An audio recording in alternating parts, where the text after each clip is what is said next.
we are going to solve question number 3 of exercise 12.2. Question number 3 में हमें यहाँ एक एरोप्लेन शेप दे रखी है और हमें इस पूरे फिगर का एरिया फाइंड करना है। तो इस पूरे फिगर के एरिया फाइंड करने के लिए, इसको थोड़ा इजी करने के लिए यहाँ इस कंप्लीट फिगर को टोटल 5 पार्ट्स में डिवाइड कर लिया है। तो हम 1 बाय 1 एरिया फाइंड करेंगे। तो फर्स्ट जो यहाँ पर शेप दे रखी है वो एक आइसोसेलेस ट्रायंगल की शेप है। तो आइसोसेलेस ट्रायंगल में 5 सेंटीमीटर अगर ये है तो ये भी 5 सेंटीमीटर होगा, और अगर ये 1 सेंटीमीटर है तो इसका ऑपोजिट यहाँ पर ये भी 1 सेंटीमीटर हो जाएगा। तो हम इसको हीरोन्स फार्मूला से इजीली फाइंड कर सकते हैं। हीरोन्स फार्मूला के लिए ये ए है, ये बी है और ये अगर सी लिया जाए तो हीरोन्स फार्मूला के फर्स्ट हमें एस चाहिएगा, area of first. Area of 1 के लिए हम क्या करेंगे, हमें सेमी पेरीमीटर चाहिए। सेमी पेरीमीटर होता है A plus B plus C upon 2। A B और सी की वैल्यू हम यहाँ पुट करेंगे 5 प्लस 5 प्लस 1 अपॉन 2। तो एस आ जाएगा 11 अपॉन 2।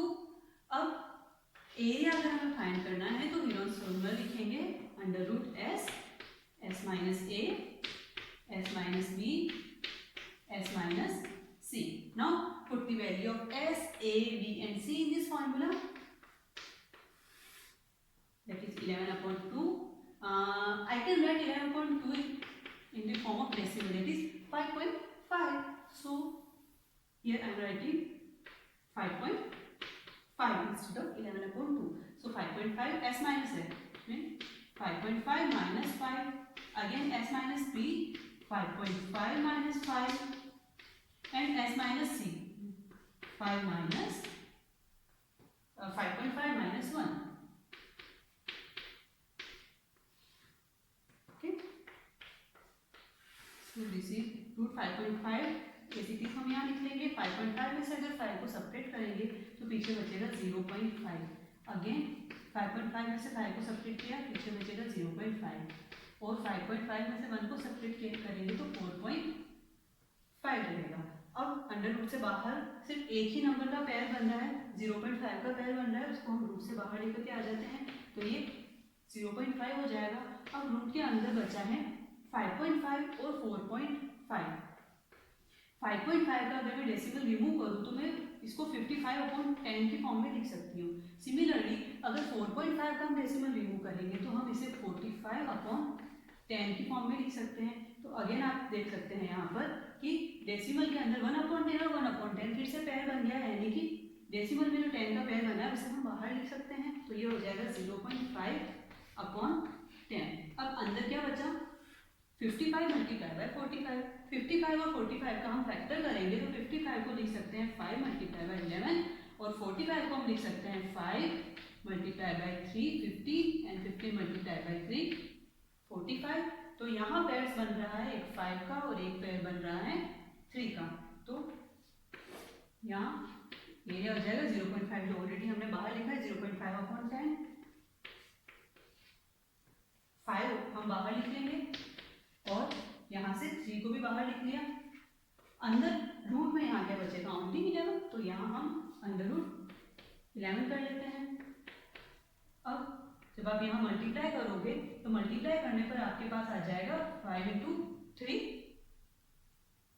15, और 15 को जब आप 5 से मल्टीप्लाई करेंगे तो आएगा 0.5 से मल्टीप्लाई करने पर आ जाएगा 7.5 अपॉन 10 रूट 11। अब यहाँ पर डेसिमल में ऑलरेडी 10 दे रखा है, अगर मैं इस डेसिमल को रिमूव करूंगी तो क्या होगा, या फिर अदर लैंग्वेज में हम कह सकते हैं कि 7.5 को मुझे 10 को डिवाइड करना है। तो अगर हम 10, 100 इस टाइप के नंबर्स को डिवाइड करते हैं तो जो डेसिमल होता है वो लेफ्ट साइड में शिफ्ट हो जाता है। तो यहाँ अगर 1 0 है तो ये डेसिमल एक डिजिट लेफ्ट साइड में शिफ्ट हो जाएगा। तो इसे हम लिख सकते हैं 0.75। रूट 11 की वैल्यू होती है अप्रोक्स 3.31 समथिंग। तो इसको जब आप मल्टीप्लाई करोगे 3.31 को 0.75 से तो आपके पास फाइनल आंसर आ जाएगा, फर्स्ट का एरिया हो जाएगा 2 2.88 सेंटीमीटर स्क्वायर। तो ये हमने यहाँ फर्स्ट का एरिया फाइंड कर लिया है, फर्स्ट फिगर का। अब हमें सेकंड फिगर का एरिया फाइंड करना है। तो सेकंड फिगर आप देख सकते हैं, सेकंड फिगर एक रेक्टेंगुलर शेप में है। 1 सेंटीमीटर इसकी एक साइड है और इसकी जो लेंथ है वो 6.5 सेंटीमीटर है। तो रेक्टेंगल का एरिया क्या होगा, L इंटू बी। सो ये हमने एरिया ऑफ फर्स्ट फाइंड किया है। अब हम एरिया ऑफ सेकंड फाइंड करेंगे। तो एरिया ऑफ सेकंड हो जाएगा L इंटू बी, लेंथ है 6.5 और ब्रेथ है 1। तो 6.5 को 1 से मल्टीप्लाई करेंगे, 6.5 सेंटीमीटर स्क्वायर हमारे पास में सेकंड का एरिया आ गया है। अब हमें थर्ड पार्ट का एरिया फाइंड करना है। तो थर्ड पार्ट के एरिया पे आपको थोड़ा स्पेशल ध्यान देना होगा, क्योंकि फर्स्ट पार्ट में आप ऑलरेडी हीरोन्स फॉर्मूला पे बेस्ड बहुत सारे क्वेश्चन सॉल्व कर चुके हैं, आपको ज़्यादा प्रॉब्लम नहीं होगी। सेकंड पार्ट रेक्टेंगल का एरिया था, इजी है। फोर्थ और फिफ्थ दोनों ही कॉन्ग्रेंट पार्ट्स हैं और यहाँ पर एक ट्राइंगल शेप है जहाँ आपको बेस और हाइट गिवन है। तो इसका फॉर्मूला, इसका एरिया फाइंड करने में भी ज़्यादा प्रॉब्लम नहीं आएगी। प्रॉब्लम आपको कहाँ आएगी, थर्ड पार्ट में। थर्ड पार्ट एक ट्रेपेजियम शेप में दे रखा है जिसकी नॉन पैरेलल साइड्स इक्वल है। ट्रेपेजियम का एरिया जब हमें फाइंड करना है तो उसके लिए हमें पैरेलल साइड्स के साथ साथ उसकी हाइट भी पता होनी चाहिए, जबकि हमें यहाँ हाइट फाइंड करनी पड़ेगी। तो इस पर थोड़ा सा हमें ज़्यादा ध्यान देना है। तो मैं यहाँ आपको थर्ड पार्ट का एरिया फाइंड करना है। थर्ड पार्ट में स्पेशली बना देती हूँ अलग से, इसको थोड़ा सा जूम करके अगर हम बनाए तो ये 1 सेंटीमीटर है, ये साइड 2 सेंटीमीटर है, ये साइड 1 सेंटीमीटर है और ये साइड भी 1 सेंटीमीटर है। हमें क्या फाइंड करना है, हाइट, क्योंकि ट्रेपेजियम के एरिया का फॉर्मूला होता है half into height into sum of parallel sides. तो सपोज अगर इस पैरेलल साइड को मैंने ए लिया और एक को मैंने बी लिया है तो ये हो जाएगा a प्लस बी। अब हमें यहाँ a और b की वैल्यू पता है, लेकिन h की वैल्यू हमें फाइंड करनी होगी। h की वैल्यू फाइंड करने के लिए मैं यहाँ पर ये जो लाइन है इस लाइन के पैरेलल एक और लाइन ड्रॉ कर देती हूँ। ओके, तो मैं इस ट्रेपेजियम को नाम दे रही हूँ A B C D और मैंने AD के पैरेलल एक लाइन बनाई है BE। Okay, draw BE parallel to AB। अब इस फिगर में अगर AD और BE पैरेलल है और हमें ऑलरेडी गिवन है कि AB और DC आपस में पैरेलल है, इट मीन अगर AB और is parallel to DC, तो AB is also parallel to part of DC and DE is part of DC. So I can write AB is parallel to DE. Now in quadrilateral ABED, if opposite sides are parallel, then this is a parallelogram. तो यहाँ final में लिख लूंगी that ABED is a parallelogram.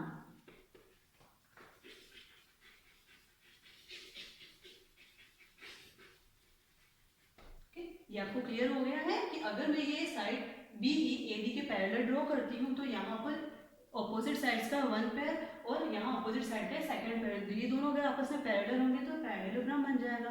अब अगर ABED parallelogram है तो parallelogram की प्रॉपर्टी क्या होती है, ऑपोजिट साइड्स इक्वल भी होगी और पैरेलल भी होगी।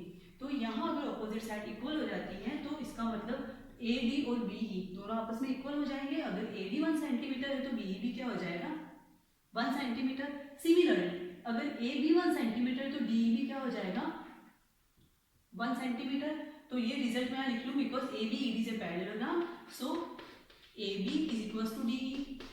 अगर AB 1 सेंटीमीटर है तो DE भी 1 सेंटीमीटर हो जाएगा। Similarly AD is equals to BE और अगर AD 1 सेंटीमीटर है तो BE भी 1 सेंटीमीटर हो जाएगा। तो ये मैंने साइड्स लिख ली। अब हम जो लास्ट साइड है DC पर थोड़ा सा ध्यान देंगे। तो यहाँ DC 2 पार्ट में डिवाइड हो रहा है, DE और EC में। कंप्लीट जो DC है उसकी लेंथ है 2 सेंटीमीटर और DC 2 पार्ट में डिवाइड हो रहा है, DE plus EC is equal to 2 centimetre. DE कितना है 1 सेंटीमीटर, तो हम डी की जगह लिखेंगे 1 centimetre plus E C is equals to 2 centimetre, और ई सी कितना हो जाएगा, 1 को आप यहाँ ट्रांसफर करो, 2 माइनस 1, तो ई सी आ जाएगा 1 सेंटीमीटर, यानी कि ई से लेके सी हो गया है 1 सेंटीमीटर।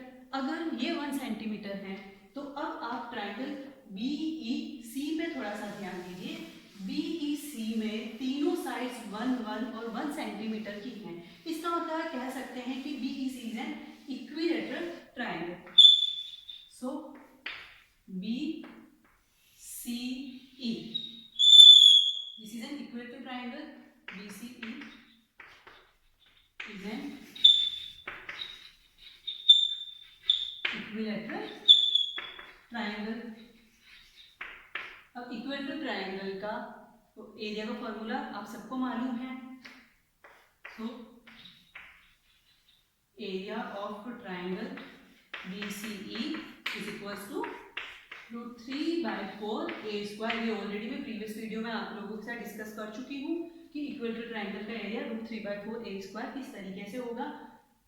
लेकिन अगर ये इक्विलेटरल ट्राइंगल नहीं भी हो तो उस कंडीशन में हमें ट्राइंगल के दो और फॉर्मूला, एरिया फाइंड करने के दो फॉर्मूलाज और पता है। एक हीरोन्स फॉर्मूला और दूसरा जो आप प्रीवियस क्लासेस में पढ़ते आए हैं, half into base into height.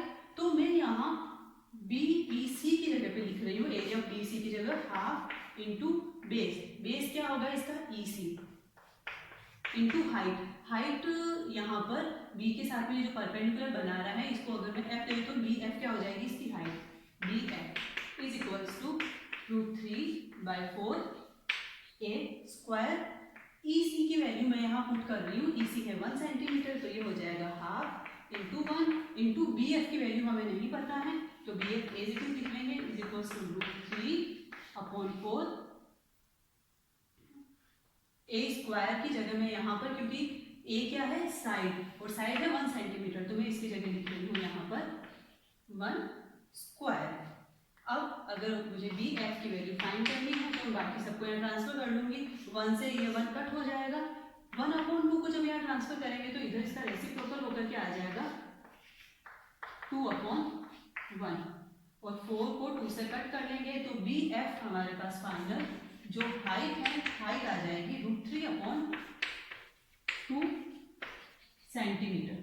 अब अगर आप इस डायग्राम पे ध्यान दें तो जो बी एफ है वो ना सिर्फ इस इक्विलेटरल ट्राइंगल की बल्कि पूरे ट्रेपेजियम की भी हाइट है। तो पूरे ट्रेपेजियम की हाइट हमारे पास में आ चुकी है √3/2। ए और बी कितना है 1 + 2 और हाफ। तो इस फॉर्मूला से हम क्या करेंगे, इजीली पार्ट 3 का एरिया फाइंड कर लेंगे। तो पार्ट 3 का एरिया हो जाएगा हमारे पास में 1 × √3, 2 × 2 4 और 1 + 2 दैट इज 3। जब आप इसको फाइनल सॉल्व करोगे तो आपके पास में अप्रोक्स, क्योंकि √3 की वैल्यू होती है 1.732 दैट्स ऑन मल्टीप्लाई बाय 3/4, तो अप्रोक्स वैल्यू आपके पास यहाँ आ जाएगी 1.4 सेंटीमीटर स्क्वायर।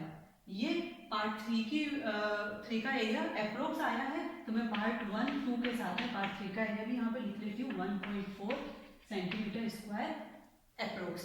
अब हमें फाइंड करना है लास्ट पार्ट 4 और पार्ट 5 का एरिया, क्योंकि पार्ट 4 और पार्ट 5 जो है कॉन्ग्रुएंट फिगर्स हैं, इसलिए हम इसमें से किसी एक का एरिया फाइंड करके उसे 2 से मल्टीप्लाई कर लेंगे, हमारे पास में दोनों फिगर्स का एरिया आ जाएगा।